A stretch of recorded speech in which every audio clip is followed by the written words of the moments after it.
రాకాలోకంకి స్వాగతం. ఈ కంటెంట్ మీకు నచ్చినట్టయితే లైక్ చేయండి, అదేవిధంగా బంధుమిత్రులకు షేర్ చేయండి. ఇప్పటి వరకు సబ్స్క్రైబ్ చేసుకోకపోతే స్క్రీన్ కింద కనిపిస్తున్నటువంటి సబ్స్క్రైబ్ బటన్ని నొక్కడం ద్వారా సబ్స్క్రైబ్ చేసుకోవచ్చును. పక్కనే ఉన్నటువంటి బెల్ ఐకాన్ని నొక్కినట్టయితే మీకు రాకాలోకంలో కొత్త వీడియో పెట్టగానే నోటిఫికేషన్ ద్వారా తెలియజేయటం జరుగుతుంది. మిత్రులారా, ఊహించినట్టుగానే ఇజ్రాయెల్ ప్రతీకార దాడులకు పాల్పడింది. ఇరాన్ పైన క్షిపణులతో గగనతలం నుంచి దాడులు ప్రారంభించింది. ఏప్రిల్ 19 తెల్లవారకుండానే ఈ దాడులు ప్రారంభమైనాయి. అయితే ఇజ్రాయెల్ పైన ఇరాన్ ఏప్రిల్ 13-14 ఇంటర్వీనింగ్ నైట్లో దాడి చేసినటువంటి సమయంలో ఇజ్రాయెల్కి చెందినటువంటి ఏరియల్ డిఫెన్స్ సిస్టమ్స్ ఎంత యాక్టివ్గా పనిచేసాయో ఆ రకమైనటువంటి ఏరియల్ డిఫెన్స్ సిస్టమ్స్ ఇరాన్లో పనిచేసినట్టుగా కనిపించలేదు. మనకు లభిస్తున్నటువంటి వీడియోలను కనుక చూసినట్టయితే ఇజ్రాయిలీ క్షిపణులు వచ్చి టార్గెట్ల మీద పడి విస్ఫోటనం జరిగిన తరువాత, ఇరాన్లోని పలు చోట్ల విస్ఫోటనం జరిగిన తరువాత దాని ఏరియల్ డిఫెన్స్ సిస్టమ్ యాక్టివేట్ అయింది. దీనికి కారణం ఏంటంటే, ఇరాన్ పైన దాడి చేయటానికి ముందుగానే సిరియా అదేవిధంగా ఇరాక్ల పైన కూడాను దాడి చేసింది ఇజ్రాయెల్. ఎందుకంటే దీనికి సంబంధించినటువంటి ఏరియల్ డిఫెన్స్ సిస్టమ్కి సంబంధించినటువంటి అడ్వాన్స్ వార్నింగ్ సిస్టమ్ సిరియాలో ఉంది. కాబట్టి ముందు దాన్ని ధ్వంసం చేయటం వల్ల ఇరాన్కు ముందస్తుగా సూచన రాలేదు. పర్యవసానంగా ఇరాన్లో పేలుళ్ళు సంభవించినాయి. దానికి సంబంధించిన విజువల్స్ కూడాను ఇప్పుడు ప్రస్తుతం ఇంటర్నెట్లో కనిపిస్తూనే ఉన్నాయి. అయితే ఇజ్రాయెల్ చేసినటువంటి దాడి యొక్క ప్రత్యేకత ఏంటంటే, ఇవి అనేక నగరాలు తెహరాన్, షిరాజ్, ఇస్ఫహాన్ దీనిపైన కూడా దాడి చేసింది. ఇస్ఫహాన్ మీద చేసినటువంటి దాడి చాలా కీలకమైంది. మీరు హైదరాబాద్లో కూడాను పాత బస్తీకి వెళితే ఒక ప్రత్యేకమైనటువంటి టీ దొరుకుతుంది. దాని పేరు ఇస్ఫహానీ చాయ్. ఈ ఇస్ఫహాన్ అనేది ఇరాన్లోని ఒక పట్టణం. ఇస్ఫహాన్ ISFAHAN అని దాని ప్రొనౌన్సియేషన్. హైదరాబాద్కు వచ్చేటప్పటికి అది ఇస్ఫహాన్గా మారింది. ఈ ఇస్ఫహాన్ పట్టణం మీద జరిగినటువంటి దాడులు చాలా ప్రధానమైనవి. ఎందుకంటే ఇరాన్కి సంబంధించిన పరమాణు కార్యక్రమానికి సంబంధించినటువంటి అనేక స్థావరాలు, పరిశోధనా కేంద్రాలు, టెస్టింగ్ సెంటర్స్ ఇవన్నీ కూడాను ఇస్ఫహాన్ చుట్టుముట్టు ఉన్నాయి. కాబట్టి దాడులు ఎక్కువగా న్యూక్లియర్ ప్రోగ్రామ్ అమలవుతున్నటువంటి ఇస్ఫహాన్ చుట్టూ జరగడం అనేది, ఇది అక్కడ ముఖ్యంగా ఒక under ground enrichment, uranium enrichment centre ఉంది. దాని పేరు నటాన్స్ ఎన్రిచ్మెంట్ సెంటర్. ఆ నటాన్స్ ఎన్రిచ్మెంట్ సైట్ దగ్గర కూడాను దాడులు జరిగినాయి. అయితే ఎంత దాడి జరిగింది, విధ్వంసం ఎంత జరిగింది, దీనికి సంబంధించి ఇరాన్ నుంచి వార్తలు రావడం లేదు.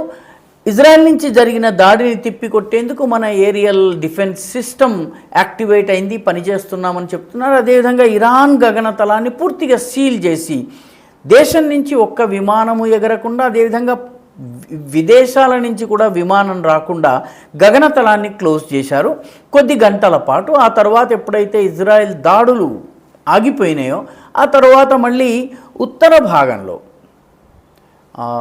గగనతలానికి సంబంధించి కొంత సడలింపు ఇవ్వడం జరిగింది. విమానాలు కూడా వెళ్ళడము ప్రారంభమైంది.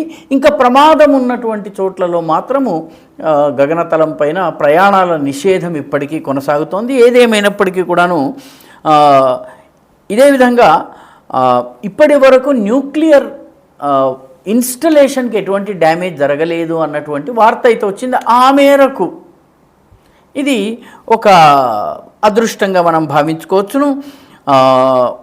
మొత్తం మీద చూసినట్లయితే ఈ రెండు దేశాల మధ్య ఘర్షణ అనేక సంవత్సరాలుగా షాడో బాక్సింగ్ లాగా ప్రచ్ఛన్నంగా కొట్లాడుకుంటూ వచ్చాయి. ఇజ్రాయెల్ పైన ఇజ్రాయెల్ని దిగ్బంధనం చేసేందుకు ఇరాన్ షియా మిలీషియాని, అంటే షియా సాయుధ దళాలని తయారు చేసింది. ఈ ఇజ్రాయెల్కి ఉత్తరాన ఉన్నటువంటి లెబనాన్లో హిజ్బుల్లాని తయారు చేసింది. అదేవిధంగా యెమెన్ దగ్గర హూథీ రెబెల్స్ని తయారు చేసింది. హూథీ రెబెల్స్ వాస్తవానికి సున్నీ పాలకులపైన పోరాడుతున్నారు, కానీ ఈ పాలెస్టీనాకు సంబంధించిన అక్టోబర్ 7th సంఘటన అంటే ఇజ్రాయిలీల ఊచకోత జరిగిన తరువాత నేపథ్యంలో ఇజ్రాయెల్ పైన హూథీలు కూడా దాడి చేస్తున్నారు.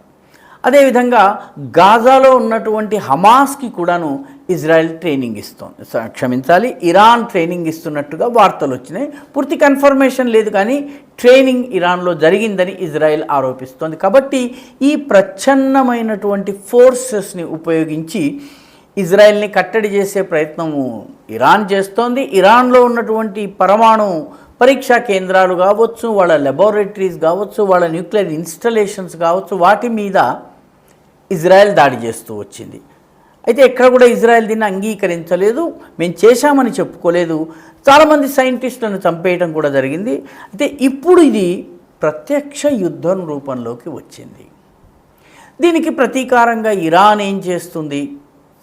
ఇది ఒక ఆందోళన కలిగించేటటువంటి పరిణామం. ఇది గనక పెరిగినట్టయితే ఒకవైపు హమాస్, ఒకవైపు హిజ్బుల్లా, మరొక వైపు ఈ రకరకాల హూథీ మిలీషియాలు, ఇప్పటికే సౌదీ అరేబియా వంటి దేశాలు ఇజ్రాయెల్కి పరోక్షంగా ప్రత్యక్షంగా మద్దతు ఇవ్వడము, ఈ మొత్తము సూయజ్ కెనాల్ యొక్క భద్రత కూడా చాలా పెద్ద ఇష్యూ కావడం, వీటన్నిటి వల్ల మిడిల్ ఈస్ట్లో వెస్ట్ ఏషియా ఏదైతే ఉందో అక్కడ చాలా ఉద్రిక్తమైనటువంటి పరిస్థితులు ఏర్పడవచ్చును. అది మూడో ప్రపంచ యుద్ధానికి కూడా దారి తీయవచ్చును. ఇప్పటికే ఇరాన్ పైన దాడి జరిపినటువంటి కొద్ది గంటల్లోనే ఆయిల్ ప్రైజెస్ పర్ బ్యారెల్ $3 పెరిగింది. అంటే ఈ గల్ఫ్ దేశాల నుంచి ఆయిల్ని దిగుమతి చేసుకునేటటువంటి దేశాలన్నిటి ఆర్థిక వ్యవస్థ పైన ఇది తీవ్రమైనటువంటి ప్రభావాన్ని చూపుతుంది. మన దేశం పైన కూడా ఎంతో కొంత ప్రభావం ఉంటుంది.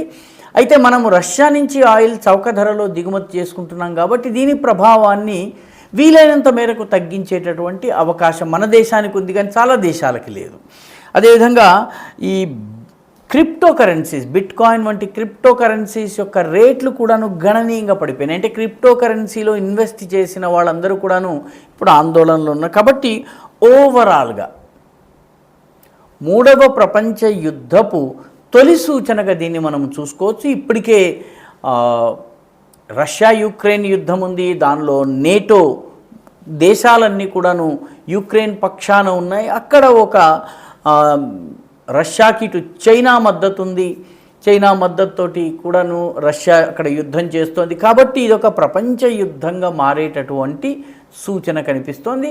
ఇప్పటికే యూరప్లోని ఆర్మేనియా, అజర్బైజాన్ల మధ్య, టర్కీ, గ్రీకుల మధ్య, సూడాన్లో, అదేవిధంగా ఇథియోపియా, ఎరిట్రియాల మధ్య, ఫిలిప్పీన్స్, సౌత్ చైనా సీలో ఏదైతే ఉద్రిక్త పరిస్థితి ఉందో ఇవన్నీ కూడాను మూడవ ప్రపంచ యుద్ధం దిశగా ఈ ప్రపంచాన్ని తీసుకెళ్లేటటువంటి సూచనలు కనిపిస్తున్నాయి. కాబట్టి ప్రపంచ దేశాలలో శాంతియుత పరిస్థితుల్ని నెలకొల్పేందుకు, ఘర్షణ వాతావరణాన్ని నివారించేందుకు ప్రయత్నం జరగవలసినటువంటి అవసరం ఉంది. అమెరికా ఆ దిశగా ప్రయత్నం ఏం చేస్తోంది అన్న విషయంలో ప్రశ్న చిహ్నాలు. ఎందుకంటే ఇజ్రాయిల్ యొక్క వైమానిక దాడులు ఏవైతే గగనతలం నుంచి దాడులు జరిగినాయో వాటిని గగనతలంలోనే రీఫ్యూలింగ్ చేసేటటువంటి, ఇజ్రాయిలీ వాహనాలకు రీఫ్యూలింగ్ చేసేటటువంటి పనిని అమెరికన్ విమానాలు చేపట్టాయి. అంటే ఆకాశంలో ఎగురుతున్న సమయంలోనే అమెరికన్ విమానం ఇజ్రాయిలీ విమానం యొక్క ఫ్యూయలింగ్ చేసింది. దానిలో ఫ్యూయల్ పూర్తయిపోతుంది, దాని ఇంధనం తగ్గిపోతే ఇంధనాన్ని మళ్ళీ భర్తీ చేసేటటువంటి పని చేసింది. కాబట్టి ఈ మొత్తము యుద్ధం దిశగా వెళ్లకుండా నివారించవలసినటువంటి అవసరం ఉంది. భారతదేశం ఇటువంటి పరిస్థితుల్లో ప్రొయాక్టివ్గా వ్యవహరించి మన ప్రయోజనాల్ని కాపాడుకుంటూ ప్రపంచ శాంతి దిశగా పనిచేయాల్సినటువంటి అవసరం ఉంది. ఈ వీడియో మీకు నచ్చినట్టయితే లైక్ చేయండి, షేర్ చేయండి, ఈ ఛానల్కు సబ్స్క్రైబ్ చేయండి. మీ అభిప్రాయాన్ని కమెంట్ల రూపంలో తప్పనిసరిగా పంపించండి.